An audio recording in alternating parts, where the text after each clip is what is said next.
Hello guys, and we are back for the conclusion of the second video, or the second Pauper Ponderings of this week, Grixis Fireweaver. And I guess I had a lot more fun playing this deck than I did Vinestorm.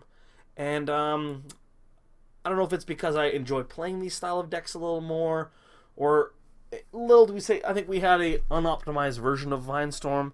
After the feedback that I've gotten this week and on my videos, we probably should have been playing Manamorphose, we probably should have been playing Lotus Petal, but that's beside the point. We're here to talk about Grixis Fireweaver, the things that we liked, the things we didn't like, and the things that were just downright ugly. So this week, what was good? Well, Scrapyard Salvo was better than I thought it was going to be.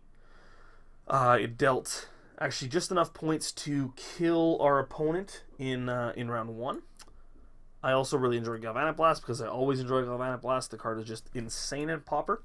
Thoughtcast was also very insane, but you know those cards are good. You know Galvanic Blast is good, you know Thoughtcast is good. What cards really stood out?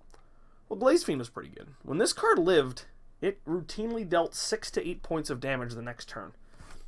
You don't see that very often in Pauper, let alone for a 2-drop. The fact that this thing has flying, if you can find a way to protect a Glaze Fiend, we had a turn in round 3 where we dealt 12, it was a 12-13.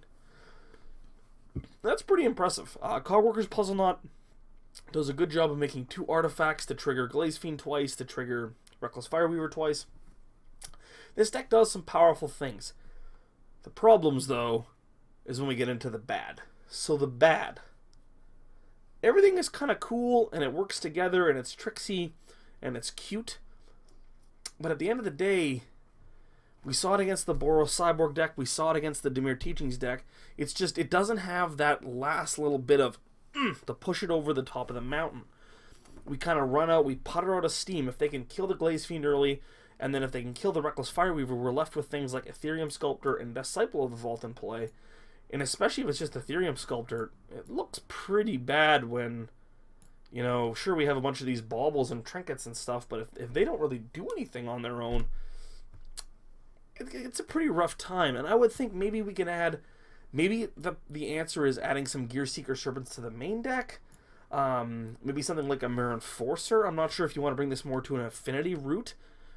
Maybe some Frogmites in this deck. Maybe that's where this deck wants to go. It's kind of a Grixis affinity list rather than just a straight up Fireweaver list. We can still keep the Fireweavers. But I do think this deck is close. I just think it needs a little bit more power. Everything that it's doing is just a little too fair maybe for the format. As ridiculous as a 12-13 Glaze Fiend is, I think that if they're able to deal with our very limited number of threats, then we start to get into some trouble. And that's where I really don't like to be in Pauper. As you can see here, in the deck, we only have 4, 8, 12 real threats. And I only really consider 8 of them real threats. Disciple of the Vault, we don't have enough sacrifice effects to make him worth it. Maybe a Tog is what this deck needs. But at that point, maybe you're a little bit too close to affinity. I don't know. This deck is just lacking something. It's lacking a little bit of substance. Now we get into the ugly. The ugly is 2 Galvanic Blasts. I think any deck that can cast Galvanic Blast for 4 regularly should be playing 4 Galvanic Blasts.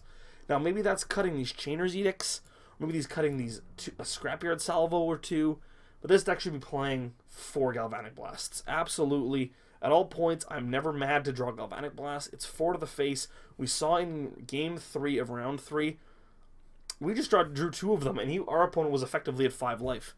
You can't really say that out for a lot of cards in Magic, and having that kind of late game, I guess, inevitability in terms of having a 4-point burn spell is really, really, really powerful.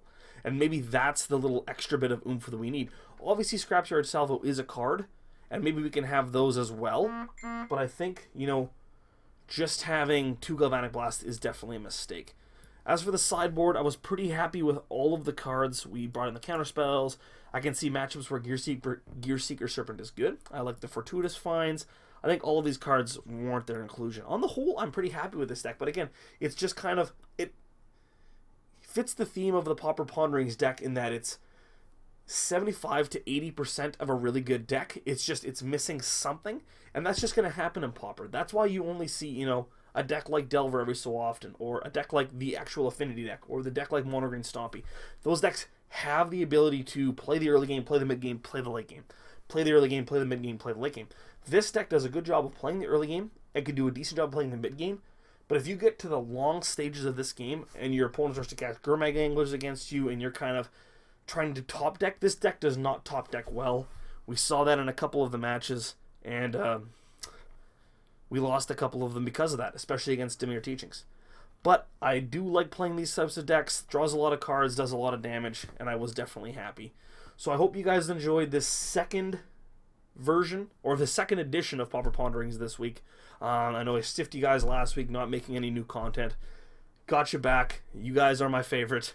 I will be back here on Sunday for my stream. It'll be the second ever Pauper Pondering stream. I'll put the details down in the comments or in the bottom of the article. So yeah, make sure you check that out. And again, my name is Austin. This is Pauper Pondering, so please check us out on the Manabase, www.themanabase.com. Also, like, share, subscribe to this video and my channel, or our channel. It is a Magic website made by Magic players for Magic players. New content every single day, everything from Cube to, you know, salty kind of rants. Commander, we have Modern, we have Standard, and we have your favorite budget format, Pauper, led by myself, Austin. So I'm signing off. From Winnipeg, Manitoba, this is the Manabase, this is Pauper Ponderings. Thanks for watching, guys, and happy brewing.